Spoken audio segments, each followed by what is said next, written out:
Hello everyone, welcome to my channel. आज हम इस वीडियो में methods of preparations of phenol detail में डिस्कस करेंगे। डिटेल में समझेंगे कि किस प्रकार से फिनॉल प्राप्त किया जाता है, प्रिपेयर किया जाता है, एंड फिनॉल क्या है, इसका बेसिक कॉन्सेप्ट एंड इसका क्लासिफिकेशन मैंने पिछले वीडियो में डिटेल में डिस्कस किया है। अगर आपने वीडियो नहीं देखा है तो नीचे डिस्क्रिप्शन बॉक्स में लिंक मिलेगा, वहां से आप चेकआउट कर सकते हैं।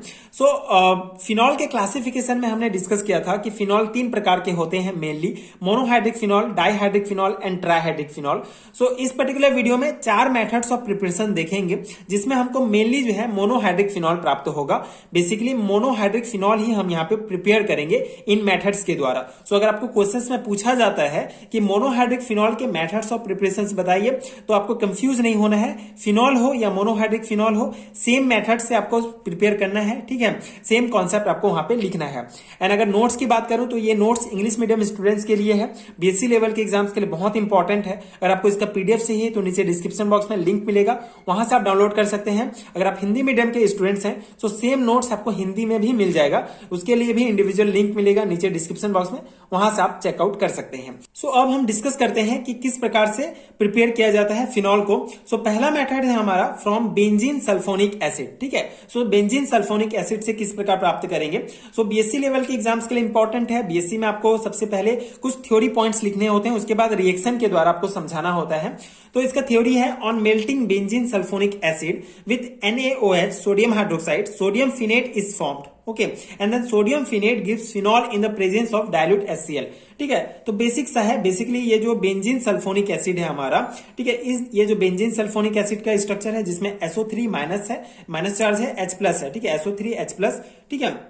तो ये जो हमारा बेंजीन सल्फोनिक एसिड है, इसको जब हम सोडियम हाइड्रोक्साइड के साथ NaOH के साथ जब हम गर्म करते हैं, मेल्ट करते हैं, ठीक है, पूरा इसके पिघलने तक, ठीक है, गलाने तक इसको गर्म करेंगे, तो क्या होगा, ये Na प्लस एंड ये OH माइनस होता है। तो ये जो Na प्लस है, ठीक है, ये SO3 के साथ जाकर जुड़ जाएगा, क्योंकि ये माइनस चार्ज, ये पॉजिटिव चार्ज आपस में आकर्षित होंगे, और SO3 ये Na प्लस यहाँ पे इससे जाके जुड़ जाएगा, और यहाँ पे SO3 Na प्लस करके ये स्ट्रक्चर बना लेंगे, और ये जो OH माइनस है ये H प्लस से जाकर जुड़ जाएगा, और दोनों वाटर मॉलिक्यूल बनाएंगे और ये यहां से बाहर हो जाएंगे, ठीक है।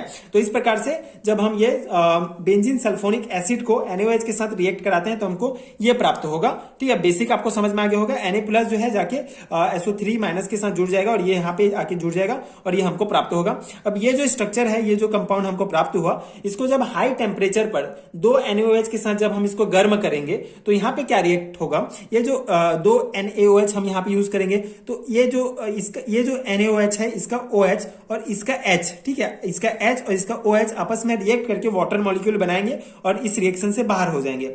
उसके बाद यहाँ पे जो हमारा क्या बचा, Na बचा, तो ये Na जो है जाके यहाँ पे ये इस Na प्लस के साथ जुड़ जाएगा और Na2SO3 बनाएगा, और ये जो है ये बाहर निकल जाएगा इस रिएक्शन से। तो अब हमारे पास क्या बच गया, NaO बच गया बस, ठीक है। तो ये जो NaO है ये जाके यहाँ पे जुड़ जाएगा, और ये हमको सोडियम फिनेट प्राप्त हो जाएगा, ठीक है। तो ये बेसिक था।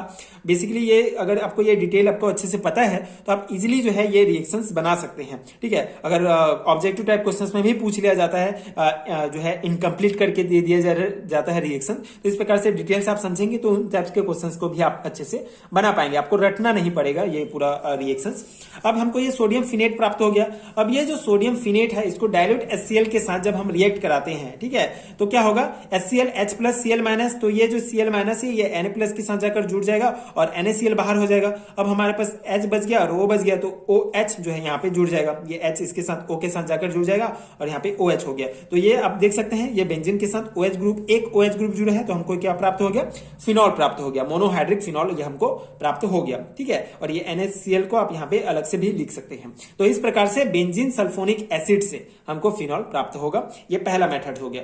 दूसरा मेथड है हमारा फ्रॉम बेंजीन डाइएजोनियम सॉल्ट, ठीक है। बेंजीन डाइएजोनियम सॉल्ट से किस प्रकार से हमको फिनॉल प्राप्त होगा, on heating an aqueous solution of benzene diazonium hydrogen sulphate phenol is obtain. Basic सा, जो बेंजीन डाइएजोनियम हाइड्रोजन सल्फेट है, ठीक है, Na2HSO4, ठीक है, Na2 जो है प्लस चार्ज है, HSO4 में माइनस चार्ज है, और यहाँ पे इसको जब हम एक्वस सॉल्यूशन ऑफ बेंजीन, ठीक है, वाटर एक्वस सॉल्यूशन है, तो इसको जब हम हीट करते हैं इसको H2O की उपस्थिति में, तो ये H2O में क्या है, H प्लस है और OH माइनस है, ठीक है। तो ये जो OH माइनस है ये N2, ठीक है, हाँ, ये जो H प्लस है ये HSO4 के साथ जाकर रिएक्ट कर लेगा, ठीक है, जुड़ जाएगा तो H2SO4 बना लेगा और ये रिएक्शन से बाहर हो जाएगा।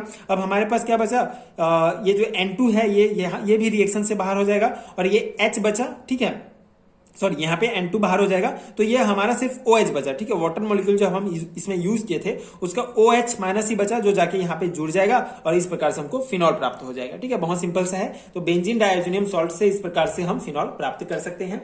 अब हमारा जो थर्ड मेथड है दैट इज क्यूमिन। क्यूमिन से किस प्रकार प्राप्त करेंगे, इसको जो है दो प्रोसेस में इसको हम समझेंगे।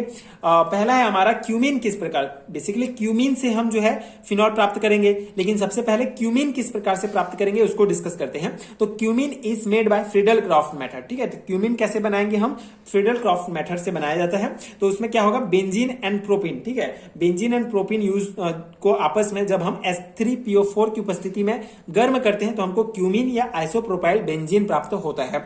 अब यहाँ ये पूरा रिएक्शन कैसे होगा, ये देखिए बेंजीन और ये प्रोपिन, तो प्रोपिन ये H3PO4, तो ये प्रोपिन में क्या होगा, ये जो बॉन्ड है ये बेसिकली ये जो है टूटेगा, ठीक है, ये एक बॉन्ड जो है यहाँ पे जाएगा जिससे यहाँ पे माइनस चार्ज आ जाएगा CH2 में, तो माइनस चार्ज आ जाएगा जिसके कारण ये जो H प्लस है H3PO4 का H प्लस है, ये H प्लस जो है इसकी ओर अट्रैक्ट होगा और ये CH3 बनाएगा, यहाँ पे जाके CH3 हो जाएगा और यहाँ पे पॉजिटिव चार्ज आ जाएगा, ठीक है, बेसिकली ये बॉन्ड टूटेगा, ठीक है, ये लोन पेयर ऑफ इलेक्ट्रॉन यहाँ पे जाएगा तो यहाँ पे माइनस चार्ज आ जाएगा जिसके कारण ये H प्लस जो है H प्लस जाके इससे जुड़ जाएगा और CH3 बनाएगा और यहाँ पे जो है बेसिकली ये CH3CH प्लस यहाँ पे पॉजिटिव चार्ज आ जाएगा और ये प्रोपिन बनेगा।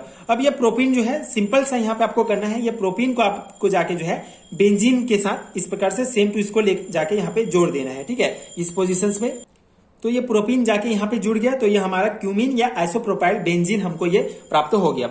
अब यहाँ पे क्या होगा, ये जो क्यूमिन हमारा बना है, cumin hydroperoxide is obtain from, basically हमको क्यूमिन प्राप्त हो गया। अब क्यूमिन से फिनॉल कैसे प्राप्त करेंगे इसको हम डिस्कस करते हैं। तो उसका लिए भी एक थ्योरी पॉइंट है कि cumene hydroperoxide is obtain from the oxidation of cumene by air in the presence of a catalyst at 130 degree centigrade and which give phenol and acetone by acidic cleavage.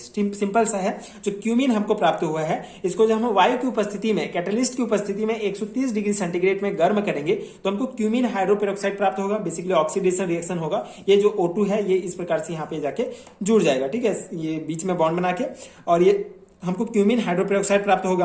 अब यहाँ पे H plus, ठीक है, H plus की उपस्थिति में इसका acidic cleavage कराएंगे। एसिडिक क्लीवेज मतलब मेनली ये बॉन्ड टूटेगा और ये हमको जो है एक ये तीनों जो है एसीटोन प्राप्त होगा और ये OH ग्रुप आके फिर यहाँ पे जुड़ेगा और ये हमको फिनॉल प्राप्त हो जाएगा, ठीक है, सिंपल सा है। क्यूमिन को जब हम 130 डिग्री सेंटीग्रेड में कैटलिस्ट की उपस्थिति में गर्म करेंगे तो क्यूमिन हाइड्रोपेरोक्साइड प्राप्त होगा, बेसिकली ऑक्सीडेशन रिएक्शन होगा। उसके बाद H प्लस की उपस्थिति के कारण एसिडिक क्लीवेज होगा और ये हमको एसीटोन और फिनॉल प्राप्त हो जाएगा, ठीक है। तो इस प्रकार से क्यूमिन से हम ये फिनॉल प्राप्त कर सकते हैं। इससे हमको एक और उत्पाद प्राप्त होता है एसीटोन। एसीटोन भी एज ए प्रोडक्ट प्राप्त होता है, ये आपको ध्यान रखना है क्योंकि जनरली ऑब्जेक्टिव टाइप क्वेश्चंस में पूछ लिया जाता है क्यूमिन से फिनॉल प्राप्त करने के टाइम और कौन सा प्राप्त होता है प्रोडक्ट हमको, तो एसीटोन आपको ध्यान रखना है।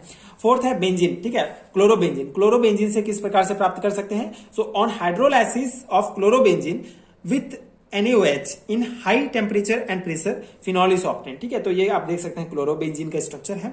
सो क्लोरोबेंजीन को NaOH की उपस्थिति में high temperature and high pressure 300 degree centigrade के आसपास तक इसको गर्म करेंगे तो हमको फिनॉल प्राप्त होगा। सिंपल सा है, Na प्लस OH माइनस होता है तो Na और ये Cl माइनस ये दोनों जुड़ जाएगा और NaCl अलग हो जाएगा और ये OH जाके यहाँ पे जुड़ जाएगा तो ये हमको फिनॉल प्राप्त हो जाएगा, ठीक है। तो इस प्रकार से क्लोरोबेंजीन से हम फिनॉल प्राप्त कर सकते हैं। तो ये 4 मेथड्स था, methods of preparation of phenol के लिए। आई होप आपको समझ में आ गया होगा, नोट्स आपके लिए हेल्पफुल हुए होंगे। और आपको PDF चाहिए तो मैंने पहले भी बताया कि आपको नीचे डिस्क्रिप्शन बॉक्स में Hindi medium and English medium students के लिए डिफरेंट हैंड रिटन नोट्स मिलेंगे। सेम कॉन्सेप्ट आपको हिंदी में भी मिलेगा और इंग्लिश में भी मिलेगा। तो आप जिस भी मीडियम से स्टडी कर रहे हैं उस अकॉर्डिंग आप नोट्स ले सकते हैं, जो डेफिनेटली आपके एग्जाम प्रिपरेशन के लिए बहुत हेल्पफुल होगा। आप नोट्स लेके डायरेक्ट प्रिंट निकाल के उससे तैयारी कर सकते हैं। एंड अगर आपको वीडियो हेल्पफुल है तो आगे की वीडियोस देखने के लिए प्लीज चैनल के साथ जुड़े रहिए। प्लीज सपोर्ट कीजिए, like and subscribe to my channel and thank you so much for watching.